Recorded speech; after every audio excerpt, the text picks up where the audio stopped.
اب نا میری ایک عادت بنی ہے کہ جیسے قرآن کو جب بھی ہم اٹھائیں نا تو ہر لفظ کو نا جس لفظ کے اوپر بھی بات کر رہے ہوں اس کو نا قرآن کے مختلف حصوں میں دیکھیں تو آپ کو اس کے مطلب کی سمجھ میں آتی ہے. فار ایگزامپل جیسے اگر ہم پہلی آیت کو دیکھیں، والعصر، تو عصر کے لفظ کو پورے قرآن میں ڈفرینٹ آیات میں جا کے جب ہم ڈھونڈتے ہیں تو اس میں ایک میننگ بڑا کلیئر پایا جاتا ہے. جیسے سورہ یوسف میں آ- آصر کا لفظ آتا ہے، اور کہ نچوڑنے کا، جیسے شراب نچوڑنے کا. اور سورہ نبا میں بھی موثرات کے بادلوں کا پانی نچوڑ دیا. تو اس طرح کئی جگہ پہ دیکھیں گے تو آپ کو اس کا ایک یہ مطلب ملتا ہے، یا ایک مطلب زمانے کا بھی ملتا ہے. پانی اور بہاؤ کا جو نظام ہوتا ہے اس کو نچوڑنے سے تصور کرنا. تو یہ سارے اس کے میننگز نکلتے ہیں اس میں نا. اور یہ دیکھیں جو عصر کا ٹائم ہوتا ہے نا، یہ بھی پورے دن کا نچوڑ ہوتا ہے. نچوڑنا مطلب یعنی دباؤ کے بعد کا ایک نتیجہ نکالنا، کسی چیز کا آخری حاصل ہونا. تو اصل ایک صرف ٹائم نہیں ہوتا، یہ ایک بڑا ڈفرنٹ ٹائم ہے باقی دن کے ٹائم میں. کسی بھی عمل کی نا آخری نتیجے کا لمحہ ہے یہ. اب میں مثال آپ کو یوں دوں گی کہ جیسے میں اکاؤنٹس میں میری جاب ہے، لائک میں فائنانس سے ریلیٹ کرتی ہوں، تو میں اکاؤنٹنگ کے حوالے سے ایک چھوٹا سا آپ کو ایک مثال دے سکتی ہوں. جیسے دن کا اینڈ سٹارٹ ہوتا ہے نا، تو ہم اکاؤنٹنٹ جو ہوتا ہے نا وہ سارے اپنے لیجرز جو ہیں وہ ٹیلی کرنا شروع کر دیتے ہیں. ہم دیکھنا شروع کر دیتے ہیں اچھا کتنا پیبل ہے، کتنا ریسیویبل ہے، ہر سائڈ دیکھنا شروع کر دیتے ہیں اس کی. اور 10-10 روپے کا بھی حساب رکھ رہے ہوتے ہیں کیونکہ کل کو آڈٹ ہونا ہوتا ہے. تو ہمیں پتا ہے کہ اگر میں نے آج 10 روپے کس جگہ خرچ کیے، 10 روپے میرے پاس کہاں سے آئے. تو ہم چھوٹی چھوٹی چیزوں کا بھی نا پورا حساب رکھتے ہیں. اس کی وجہ یہ ہے کہ کل کو ہم نے آڈٹ دینا ہوتا ہے، تو ہمیں پوری فکر ہوتی ہے، اکاؤنٹیبلٹی کا احساس ہوتا ہے. تو اب آپ اندازہ کریں کہ جب ہم سورہ عصر کو دیکھتے ہیں نا تو صرف عصر کے ٹائم کو ہی دیکھ لیں کہ اس ٹائم پہ پتہ چل جاتا ہے کہ میرا دن خسارے میں گزرا، کہ مطلب میں پروفٹ میں رہی ہوں کہ لاس میں رہی ہوں. کیا یہ ٹوٹل لاس ہے یا ٹوٹل پروفٹ ہے؟ تو آپ یہ دیکھیں کہ ہم اگر ڈیلی بیسس پہ اس عصر کے ٹائم میں یہی چیز سوچیں تو کیا مطلب ہمارا کیا رزلٹ نکلے گا. جیسے اکاؤنٹس کی میں نے آپ کو مثال دی، پورا اکاؤنٹنگ سسٹم ہے یہ. صبح کے ٹائم آپ کے پاس ایک اوپننگ بیلنس ہوتا ہے، پھر آپ ڈیلی ٹرانزیکشن کر رہے ہوتے ہیں. ہم اللہ تعالیٰ کے ساتھ پورے دن میں ٹرانزیکشن ہی تو کر رہے ہوتے ہیں، اور ڈیبٹ کریڈٹ ہو رہا ہوتا ہے، اور اینڈ میں ایک کلوزنگ بیلنس نکل آتا ہے. انٹرسٹنگلی اللہ تعالیٰ کی جو کائنات ہے نا، اس میں بھی تھوڑا سا ایسا معاملہ چل رہا ہوتا ہے. عصر کے ٹائم پہ نا فرشتے بدل رہے ہوتے ہیں، اور ایک حدیث بھی آتی ہے نا کہ اس ٹائم پہ فرشتے عدل بدل رہے ہوتے ہیں. تو وہ جا کے بتاتے ہیں کہ اللہ تعالیٰ کے جو بندے ان کے پورا ریکارڈ لے کے جاتے ہیں، ریکارڈ سبمیشن ہو رہی ہوتی ہے ایک طرح. تو وہ کہہ رہے ہوتے ہیں کہ مطلب یہ بندہ اس وقت بھی نماز پڑھ رہا تھا، یا فجر کے ٹائم میں. دو ٹائمز ہوتے ہیں، یہ دونوں ٹائم بڑے ضروری ہیں اور اسٹرینجلی بڑے ضروری ہیں. آپ غور کریں اگر کہ ان دونوں ٹائم میں نا انسان کی صرف یہ کیفیت نہیں بدل رہی ہوتی کہ کہ جیسے میں پورے دن کا اینڈ ہو رہا ہے یا پورے دن کا آغاز ہو رہا ہے. یہ پورا ایک نا شفٹ کا ٹائم ہوتا ہے، فجر کا بھی اور عصر کا بھی.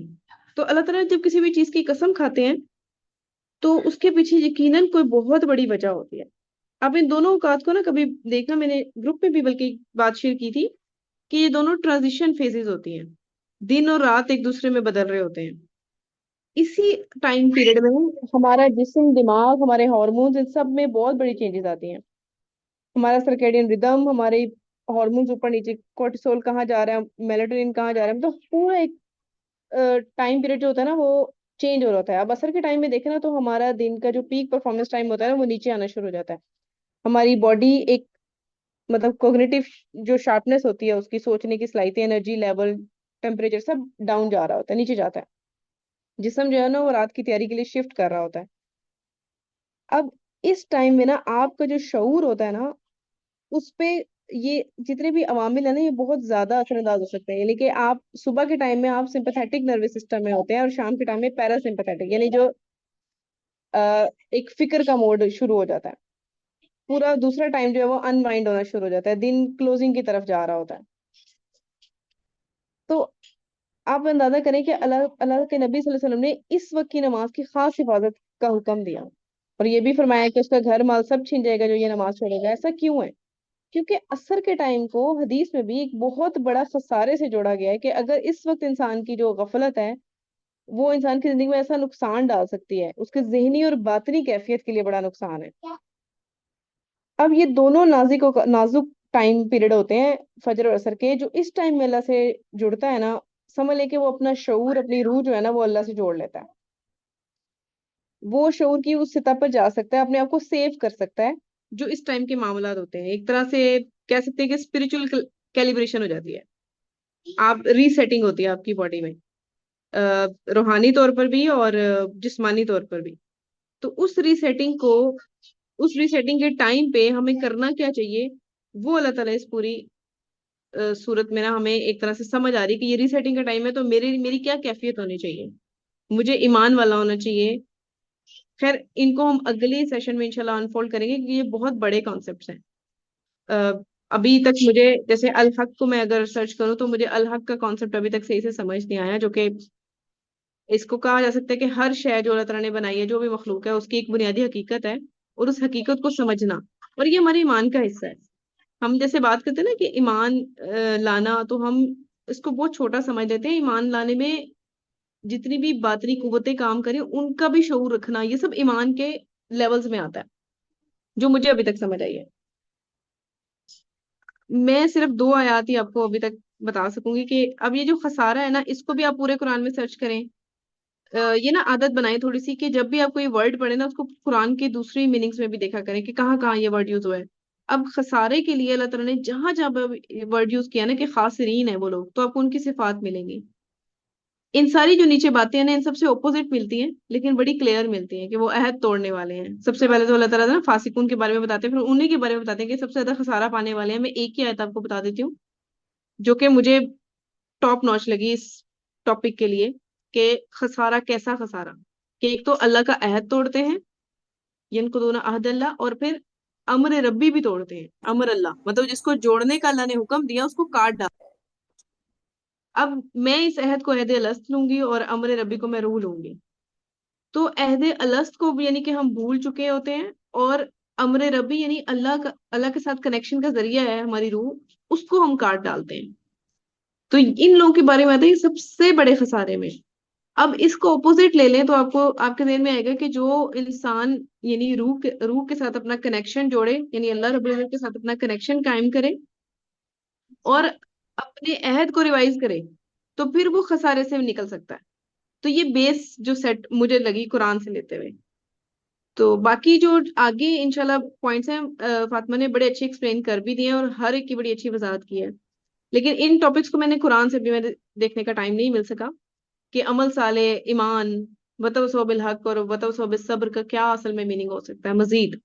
اگر اس کی گہرائی میں جائیں تو قرآن اندر ہے، تو اس کو مزید انفولڈ کیا جا سکتا ہے، لیکن جیسے میں نے بتایا کہ وقت کی کمی ہے، تو انشاءاللہ اس کو بھی ایک سیشن اور کر کے انفولڈ کریں گے۔ ہاں، اس کو ہم نیکسٹ ویک کی ایکسٹریکشنز کے ساتھ نا مصباح، اس کے یہ والے ایسپیکٹس انشاءاللہ کور کر لیتے ہیں، نیکسٹ ویک میں ایک اور ٹھیک ہے، سیشن رکھ لیں گے انشاءاللہ اس کا، ایسے ہاں کرتے ہیں۔ ٹھیک ہے۔ کوئی اور کچھ ایڈ کرنا چاہے گا؟ جزاک اللہ خیرن کثیرہ سسٹر مصباح، جزاک اللہ۔ سسٹر منیرہ، آپ نے کچھ ایڈ کرنا ہے؟ جی فاطمہ السلام علیکم، بس زیادہ وعلیکم نہیں، السلام۔ جو مصباح نے بات کی اس کی بس کسی کو تھوڑا سا ٹائم فریم میں کریکٹ کر لیتے ہیں کہ بہت ہی شاندار بات کی تھی مصباح نے، کہ جو انہوں نے کہا نا خاصین کا کنسیپٹ جو ہے وہ عہد اللہ سے آ رہا ہے، تو اب یہ دیکھنا ہے کہ عہد اللہ کا جو ٹائم فریم ہے نا وہ دہر کا ٹائم فریم ہے۔ اس کے لیے آپ کو سورہ انسان پڑھنی پڑیں گی نا، سورہ انسان ہے وہ ہمیں بتاتی ہے کہ دہر کا ٹائم فریم کیسے کنیکٹ ہو۔ میں مصباح کی بات کو جوڑ رہی ہوں کہ 2 ٹائم فریم چل رہے ہیں۔ جو مصباح نے کہا نا کہ جو خاسرین تھے، جو کیونکہ ایک ٹریڈنگ ہے نا، بیسکلی ٹرانزیکشن ہے، تو جو ہم نے معاملات ہم نے عالم دہر میں کیے تھے نا، میں اس کو ریپیٹ کرتی ہوں شاید کو، بسم اللہ الرحمن الرحیم، حل اتا حل الانسانی حین من الدہر لم یکن شیئا مذکورا۔ تو انسان عالم دہر میں جب وہ وقت تھا، تو ہم عالم ارواح میں ہم نے جا کے وہ کنسیپٹ کیا تھا نا، ہمارے پاس خلقیت نہیں تھی، تو وہ ہمارے پاس ہمارا حق تھا، ہم نے حق کو اپنے جنرلی مشاہدہ کیا تھا، اللہ تعالیٰ سے وعدہ کیا تھا، سب معاملات ہمارے سیٹ تھے، پھر ہم نے اپنے اپنے معاملات کے ساتھ ہم اس دنیا میں آ گئے، اب ہم عالم خلق کے اندر ہیں، تو اب ہم عالم اصل میں آ گئے ہیں۔ اب وہاں پہ جو ٹائم تھا نا وہ ہمارے لیے ان لمیٹیڈ تھا، یہاں پہ ٹائم لمیٹیڈ ہے خلقیت کے اندر۔ دس realm has to be collapsed somehow. اس میں ٹائم کا ایک فیکٹر آ گیا نا، ٹائم کی ڈائمینشن چل رہی ہے، وہاں پر ٹائم کی ڈائمینشن نہیں تھی ہماری ارواح کے لیے. اس لیے اللہ نے یہاں پہ انسانوں کو بتایا ہے کہ اب تھوڑے سے محتاط ہو جاؤ، جس ڈائمینشن میں اتار دیے گئے ہو نا وہاں پہ لمیٹڈ ٹائم فریم میں کر لو. جو ارواح اپنا الس پورا کر کے اوپر چلی جائیں گی وہ نفس مطمئنہ ہے، ٹھیک ہے، وہاں پہ انسان اپنا حید پورا کر دیتا ہے. تو اس لحاظ سے پھر ہم اصل کو آپ بالکل دہر کے ونڈو کے سامنے رکھ کے دیکھیں تو پھر سمجھ میں آتا ہے کہ ابداً ابد والی سچویشن سے ہم ایک 60-70 سال کی زندگی میں پھنس گئی ہے اور پوری انسانیت پھنس گئی ہے. اب جتنا بھی چاہیں کچھ بھی کر لیں، ٹائم کی قید سے باہر نہیں نکل سکتے. اس کے بعد پھر اگلی کنڈیشن آتی ہیں جو مصباح نے کہا کہ وہ کیا کام کرنے والے ہیں، وہ بات کی بات ہے، بٹ فرسٹ ٹو ریئلائز کہ ہم یہاں کر کیا رہے ہیں. تو دہر اور اثر دونوں کو ٹائم فریم میں دیکھنا اور سمجھنا کہ ٹائم کمپریس کیسے ہو گیا ہے، چل کیسے رہا ہے، اور ٹائم مجھے کیسے جو ہے وہ میری حقیقت نہیں بدلتی لیکن میری خلقیت بدل رہی ہے. میں بچپن میں جوان ہو رہی ہوں، بوڑھی ہو رہی ہوں، مطلب ایک پورے لمحہ لمحہ میں ایک چھوٹے بچے سے 60 سال بعد ایک بوڑھی عورت ہو کے پھر ہم نے مر جانا ہے. سو خلقیت میری چینج ہو رہی ہے بٹ حق از دیئر، میری روح وہیں کی وہیں ہے. تو دیٹس واٹ میری پوائنٹ جو میں ایڈ کرنا چاہ رہی تھی بس. ٹھیک ہے، جزاک اللہ. جزاک اللہ خیرن کثیرہ. Thank you. انشاءاللہ نیکسٹ ویک میں سسٹر مصباح اور سسٹر منیرہ آپ لوگ ضرور اس کو نا مور الیبوریٹو طریقے سے انشاءاللہ ہم اس کو کرتے ہیں ڈسکس پہ. اینی ون ایلس کچھ آپ نے کہنا ہو؟ نہیں تو پھر ہم اس کو وائنڈ اپ کرتے ہیں انشاءاللہ. تو بھائی نے وسیع کی بات کی تھی نا، وہ کل کرتے ہیں، وہ اگلے سیشن میں شاید ڈیٹیل میں دیکھیں گے کہ وصیت جو ہے وہ کیوں ضروری ہے انسانیت کے لیے نا. یہ وصیت تواصل وسیع سے نکلا ہے. اس کا مطلب ہوتا ہے وصیت کرنا، ساتھ لے کے چلنا. یہ انسانیت کا کھیل جو ہے نا وہ سولو میں نہیں ہے، سولو پلے نہیں کیا جا سکتا. ہیومینٹی ہیز ٹو پلے نا ایک گرینڈ کانشیسنس میں ہمیں ایک دوسرے کو سمجھنا پڑے گا. سورہ اصل ہمیں اسی طرف بتا رہی ہے کہ جی ہیومینٹی میں آپ سولو پلے نہیں کر سکتے. ایسے ہی ہے. قرآن میں بار بار تواسی کا جو ورڈ آیا ہے، جیسے میں نے پہلے بھی ایکسپلین کیا کہ اس کا بالکل ایسا مطلب ہی ہے کہ ایک اہم اور وصیت جیسے ہم کہتے ہیں مرتے ہوئے کہ کرتا ہے انسان، بہت ہی اہم اور تاکیدی بات جو انسان کرتا ہے. اور وہ اکیلے، جیسے آپ نے کہا نا تواصوا بالحق، وہ سولو پلے نہیں کرتا مومن کبھی بھی. اور جب کوئی ایمان کا درجے پہ پہنچ جاتا ہے تو یہ ہو ہی نہیں سکتا کہ وہ صرف اپنے بارے میں سوچے اور اپنے ارد گرد تواصوا بالحق نہ کرے. تو ایسے ہی ہے. انشاءاللہ نیکسٹ ویک اس کو مزید ڈسکس کرتے ہیں. جزاک اللہ خیرن کثیرہ. اللہ تعالیٰ ہمیں عمل کی توفیق دے اور ہمیں قرآن کو اس طرح سے سمجھنے کی توفیق دے جیسے اللہ تعالیٰ ہم سے چاہتے ہیں، اور اس کو عمل میں لے کے آنے کی توفیق دے، اور اس کو آگے پہنچانے کی، امر بالمعروف و نہی عن المنکر کرنے کی توفیق دے. آمین ثم آمین یا رب العالمین.